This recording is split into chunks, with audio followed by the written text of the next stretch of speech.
अस्सलाम friends, welcome in Urdu villa. चलिए आइए नावल का पार्ट नंबर 20 स्टार्ट करते हैं। वीडियो स्टार्ट करने से पहले आप सबसे गुजारिश है कि प्लीज़ मेरे चैनल को जल्दी से सब्सक्राइब कर दें। लड़की के बेहोश होते ही बशीर ने फौरन सामान नीचे रखा और दौड़कर उन तक पहुंचा। वो भी खड़ा यही सोच रहा था कि उसे उठाए या नहीं। तब भी दा जान को चकराता देखकर उनको सहारा दिया। दा जान, आप ठीक तो हैं? बशीर ने घबरा कर पूछा। तभी दिलावर शाह की गाड़ी का हॉर्न बजा और वो दौड़ता हुआ उन तक पहुंचा। दाजान आपको क्या हुआ है? दिलावर शाह तो दाजान को आंखें बंद करता देखकर ही पागल होने लगा। उसने आसपास देखे बगैर दाजान को अपनी मजबूत बाहों में लेकर हाल में सोफे पर लाकर लटाते ही उनका चेहरा थपथपाने लगा। मैं ठीक हूँ, दानिया को देख।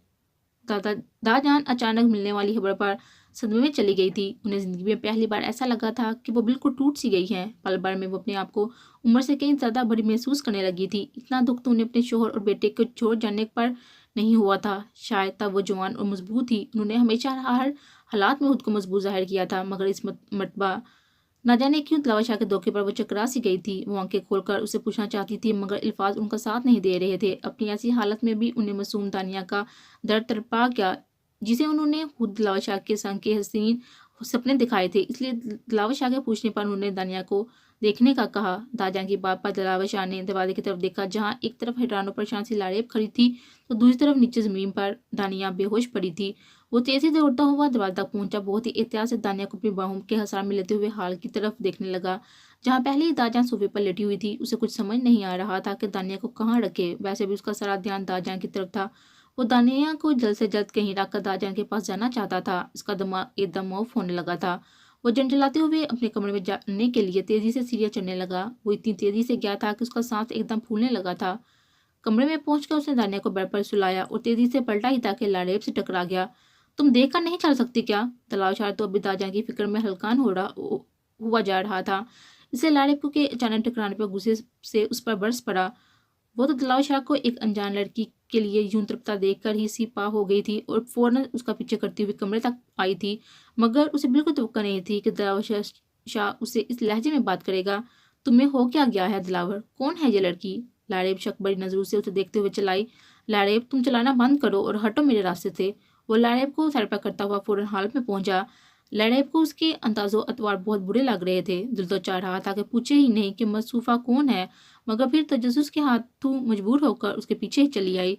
बशीर, दाजान का कमरा खोलो।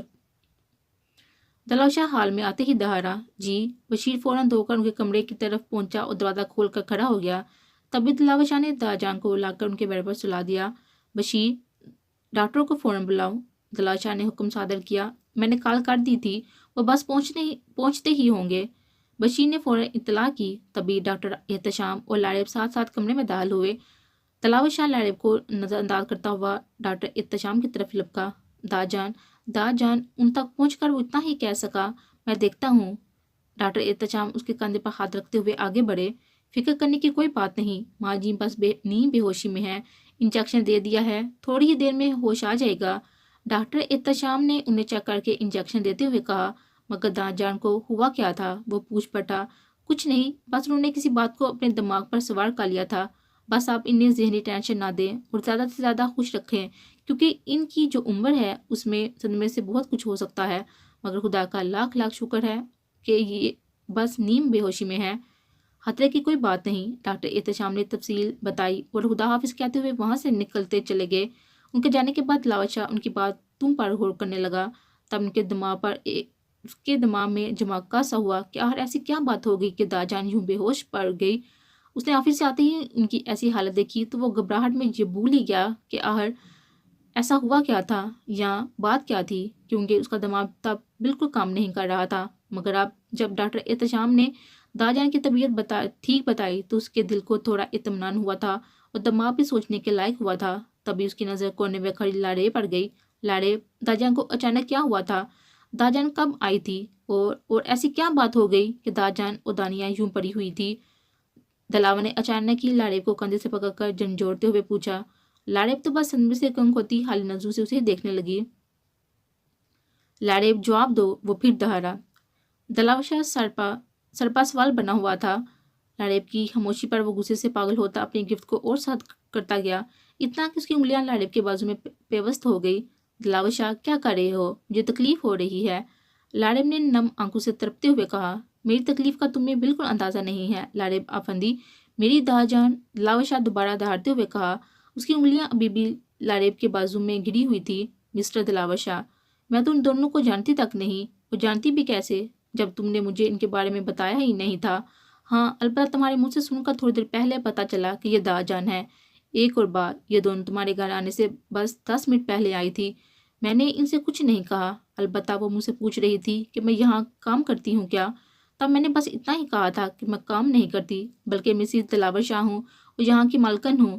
لاڑب نے درد سے تڑپتے ہوئے ایک ایک لفظ چبا چبا کر ادا کیا اور آخر میں اس کی ہیزل گرین آنکھوں سے آنسو تواتر سے بہنے لگے۔ لاڑب کی بات اور آنسو پر دلاور شاہ کی گرد خود بخود ڈھیلی پڑنے لگی۔ لاڑب تڑپ کر اس سے دور ہٹی اور منہ پر ہاتھ رکھے زورآور قطار رونے لگی۔ اس میں لاڑب کی کیا غلطی ہے بھلا؟ دلاور شاہ، اس میں غلطی تو سراسر تمہاری ہے۔ تم نے زبردستی لاڑب سے نکاح کیا، پھر اس کے ساتھ شرط لگا کر رہنے لگا۔ وہ داں جان، ان تو تم نے سرے سے کچھ بتایا ہی نہیں تھا۔ دلاور شاہ کے دل نے اسے لتاڑا۔ وہ فوراً لاڑب کی طرف لپکا جو بے یقینی سے اس کی طرف دیکھ رہی تھی۔ لاڑب، مجھے معاف کر دو پلیز۔ داں جان کی حالت کو دیکھ کر مجھے کچھ سمجھ نہیں آ رہا تھا کہ میں کیا کہہ رہا ہوں یا کیا کر رہا ہوں۔ دلاور شاہ نے تڑپ کر کہتے ہوئے اس کے آنسوؤں کو پوچھنے کے لیے ہاتھ آگے بڑھائے، جسے لاڑب بہت بے دردی سے جڑتی ہوئی کمرے سے نکلنے لگی۔ تبھی داں جان نے دلاور شاہ کو پکارا، دلاور۔ داں جان کی آواز پر جہاں دلاور شاہ دوڑتا ہوا ان تک پہنچا، وہیں لاڑب نے بھی اپنے قدم روک لیے اور اپنے آنسوؤں کو بے دردی سے ہاتھوں سے رگڑتی ہوئی ان تک پہنچی۔ داں جان، آپ ٹھیک تو ہیں؟ اور آپ کو ہوا کیا تھا آخر؟ دلاور نے ان کی جھرجھرا زدہ ہاتھ پر چہرے پر ہاتھ پھیرتے ہوئے تڑپ کر پوچھا۔ خود ہی زخم دے کر آپ پوچھ رہے ہو کہ مرض کیا ہے؟ داں جان نے اس کے ہاتھوں کو جھٹتے ہوئے کہا اور اپنا چہرہ دیوار کی طرف کر لیا۔ داں جان، آپ مجھ سے خفا نہ ہو پلیز، میں آپ کی ناراضگی برداشت نہیں کر سکتا۔ دلاور شاہ نے نم آنکھوں سے التجا کی۔ تمہیں میری ناراضگی کی اتنی پرواہ ہوتی تو تم مجھے ناراض ہی نہیں کرتے، داں جان نے کراہت آواز میں کہا تو دلاور شاہ کو لگا اس کا کلیجہ ہی پھٹ جائے گا۔ داں جان، صرف ایک بار میری بات تو سن لے، پھر جو من چاہے سزا دے دینا۔ دلاور نے ہار نہیں مانتے ہوئے پھر سے التجا کی۔ نہ تو مجھے کچھ سننا ہے اور نہ ہی سنانا ہے، چلے جاؤ یہاں سے، داں جان نے آپ کی بار روتے ہوئے کہا۔ داں جان کے آنسو دیکھ کر دلاور شاہ پاگل سا ہونے لگا اور انہیں زبردستی گلے لگا کر ان کے آنسو صاف کرتے خود بھی پھوڑ پھوڑ کر رو دیا۔ میرا دل تو تمہاری شکل بھی دیکھنے کو نہیں چاہ رہا دلاور شاہ، مگر بچپن سے تمہیں ان ہاتھوں سے پال پوس کر بڑا کیا ہے تو میرے اندر کی ممتا تمہارے یہ آنسو برداشت نہیں کر پا رہی ہے۔ داں جان سے اس کا رونا برداشت نہیں ہو رہا تھا کیونکہ انہوں نے بچپن کے علاوہ بڑے ہو کر اسے کبھی روتے نہیں دیکھا تھا، اس لیے ان کی ممتا تڑپ اٹھی تھی اور انہوں نے تڑپتے ہوئے اسے اپنے سینے سے لگا لیا۔ جب کچھ دیر دونوں آنسو بہا چکے تو داں جان نے اس کے گالوں پر لٹکتے ہوئے آنسو کو اپنے دوپٹے سے خشک کیا اور اس کے چہرے کو ہاتھوں کے پیالے میں لیتے ہوئے گویا ہوئی، دلاور، کیا یہ لڑکی صحیح کہہ رہی تھی کہ وہ تمہاری بیوی ہے؟ داں جان نے اپنے کلیجہ مضبوط کرتے ہوئے خاموش کھڑی لاڑب کی طرف اشارہ کرتے ہوئے پوچھا۔ ان کا دل چاہا کہ دلاور شاہ انکار کر دے، وہ کہہ دے کہ یہ لڑکی جھوٹ بول رہی ہے، مگر سچ تو سچ ہوتا ہے، سوچنے سے سچ بدل نہیں سکتا۔ ہاں، دلاور نے سر جھکاتے ہوئے یک لفظی جواب دیا۔ دلاور کے جواب پر داں جان کے اندر چھن سے کچھ ٹوٹا۔ تمہیں پتہ ہے دلاور شاہ، ہم اچانک یہاں کیوں آئے تھے؟ داں جان نے جان بوجھ کر یہ سوال داغا، حالانکہ انہیں اچھی طرح سے معلوم تھا کہ اسے علم نہیں ہے۔ نہیں، دلاور شاہ نے پھر سر جھکا کر یک لفظی جواب دیا۔ ہم یہاں تمہیں سرپرائز دینے آئے تھے، ہم یہاں تمہاری اور دانیہ کی منگنی کرنے آئے تھے، کیونکہ تمہیں تو وقت ہی نہیں تھا تو ہم نے سوچا کیوں نہ ہم ہی تم تک پہنچ جائیں۔ داں جان اتنا کہتی ہوئی تھوڑا سا رکی۔ ان کی بات پر دلاور شاہ نے تڑپ کر ان کی طرف دیکھا اور کچھ بولنے کے لیے لب واہ ہی کیے تھے کہ داں جان نے ہاتھ کے اشارے سے اسے منع کر دیا۔ وہ بولا تو کچھ نہیں، مگر داں جان کی بات پر پھٹی پڑی نظروں سے انہیں دیکھنے لگا۔ کب سے خاموش تماشائی بنی لاڑب ان کی بات پر نہ جانے کیوں اندر تک لرز اٹھی۔ اس کی آنکھ سے خود بخود ایک آنسو نکل کر رخسار پر گرتا کہیں گم ہو گیا۔ وہ تیزی سے کمرے سے نکلتی وہاں سے چلی گئی۔ دلاور شاہ، آج کئی برس بعد میں نے تمہیں لے کر اتنے سپنے سجائے تھے جنہیں تم نے پل بھر میں توڑ کر چکنا چور کر دیا، چور چور کر دیا۔ میں اب دانیہ کو کیا منہ دکھاؤں گی؟ اس یتیم بچی کو کیا جواب دوں گی؟ بولو، آخر ایسی کیا وجہ تھی کہ تم نے بغیر بتائے شادی کر لی؟ اگر پہلے ہی بتا دیتے تو میں خواہ तुम्हारे ते ये दानिया के दिल में ख्वाब तो ना सजाती। दाजान ने बहुत ही तकलीफ से अपनी बात मुकम्मल की। दाजान, आप मुझे बस खुश देखना चाहती हैं तो समझ लीजिए मेरी खुशी लारेब है। आपको तो बेहतर पता है कि मैं बचपन से मोहब्बत के लिए कितना तड़पता हूँ, और आज वही मोहब्बत मुझे लारेब से हो गई है। और मैं सांसें लेना तो भूल सकता हूँ मगर लारेब को नहीं। मैं मोहब्बत करना छोड़ सकता हूँ मगर लारेब को नहीं छोड़ सकता।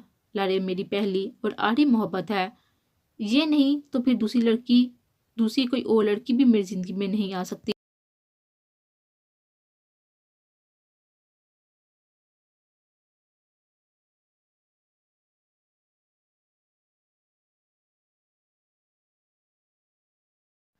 दाजान, आप तो मुझे अच्छी तरह से जानती हैं, इसलिए प्लीज़ इतना यकीन रखिए कि ज़रूर कोई ख़ास वजह है जिस बिना पर मैंने आपको नहीं बताया। दिलावशाह ने उनके हाथों को पकड़ते हुए अपनी बात मुकम्मल की। दाजान ने उसके चेहरे को बागौर देखा, जहाँ लाड़ेब से मोहब्बत की दास्तान उसके चेहरे के एक एक नग से आया हो रही थी। तुम वो ख़ास वजह बताना पसंद करोगे? दाजान ने समझौता करते हुए कहा। वैसे भी अब वो तो शादी कर चुका था और वो उन लोगों में से बिल्कुल नहीं थी कि अपनी पसंद की लड़की से शादी करवाने के चक्करों में ही अपने ही हाथों अपने बेटे का घर उजाड़ देती। और सबसे बड़ी बात, इन्हें दिलावशाह की खुशी अजीज थी, और ये बात उनसे बेहतर कौन जान सकता था कि दिलावशाह बचपन से रिश्तों और मोहब्बत के लिए कितना तड़पा है। अब जब दिलावर ने शादी कर ही ली थी तो वो दिल से चाहती थी कि वो खुश रहे, मगर खास वजह भी तो जानना ज़रूरी थी। ताजान, मैं आपको बताने ही वाला था कि छोटी दादी का इंतकाल हो गया। अब उन हालात में मैं आपसे क्या कहता। इतना कहकर दिलावर उनका चेहरा देखने लगा। फिर उसने मनोअन जुन्नी के डांट से लेकर अब तक की सारी बातें उनके गोशा गुजार कर दी। उसकी बात पूरी होने पर ना चाहते हुए भी दाजान की हंसी छूट गई। दाजान, इतनी सीरियस बात पर अब हंस कैसे सकती हैं? दिलावशाह ने हैरत से आंखें फाड़ फाड़ कर देखते हुए बहुत ही मासूमियत से पूछा। तुम्हारी मोहब्बत की दास्तान सुनकर मुझे बहुत हंसी आ रही है बस। उन्होंने फिर से हंसते हुए कहा। दाजान, 1 महीना पूरा होने में बस 8 दिन बचे हैं और आप हैं कि हंस रही हैं। महीना पूरा होते ही मोहतरमा बादल साहिबा तलाक का मुतलबा करेंगी, और मैंने भी उसे जुबान दी है। वो हंसा परेशान होता हुआ हफा हफा सा बोला। पहली बात कि तुम्हारी इतनी मोहब्बत पर कोई अकल की आंधी लड़की ही तुम्हें छोड़कर जा सकती है। दूसरी बात, मुझे यकीन है तुम्हारी सच्ची मोहब्बत पर वो तुम्हें छोड़कर कभी नहीं जाएगी। दाजा ने अपने तजुर्बे के मुताबिक एकदम यकीन से कहा। आप कह रही हैं तो मैं मान लेता हूँ, मगर मुझे ये बात समझ नहीं आ रही कि आपने दानिया और मेरे बारे में ऐसे सोच भी कैसे लिया। मतलब मैं उसे अपनी छोटी बहन मानता हूँ दाजान। दिलावशाह ने बहुत ही अफसोस से कहा। मैंने कुछ गलत भी नहीं सोचा था। तुम उसे बहन मानते हो, मगर वो तुम्हारी सगी बहन तो नहीं। दाजान ने उसे समझाना चाहा, मगर दाजान, उसने कुछ कहना चाहा, मगर दाजा ने हाथ उठाकर उसे बोलने से रोक दिया और खुद गोया हुई। मैंने सोचा कि किसी गैर की लड़की हमारे घर में ऐशो इज्जत से जिंदगी गुजारे, हमारे यहाँ राज करे। इससे अच्छा वो लड़की हमारी दानिया ही क्यों ना हो। दाजान ने बहुत ही मुलहस होकर दानिया के लिए सोचा था। लाडेब जो तलावशाह को देखने आई थी कि आहर वो अब तक आया क्यों नहीं। अभी वो दरवाजे तक पहुंची ही थी कि दाजान की आखिरी बात सुनकर उसके कदम वही जम से गए और उसके दिमाग में इस जुमले की बासगश्त होने लगी। मैंने सोचा कि किसी गैर की लड़की हमारे घर में ऐशो इशरत से ज़िंदगी गुजारे, हमारे यहाँ राज करे। इससे अच्छा वो लड़की हमारी दानिया ही क्यों ना हो। दानिया, दानिया, दानिया। लाडेब के दिमाग पर यह नाम हितोड़ी की तरह बरसने लगा। ये नाम और दाजान का जुमला बार बार उसके कानों में जैसे गूंजने लगा हो, और वहां से उल्टे कदमों भागी थी।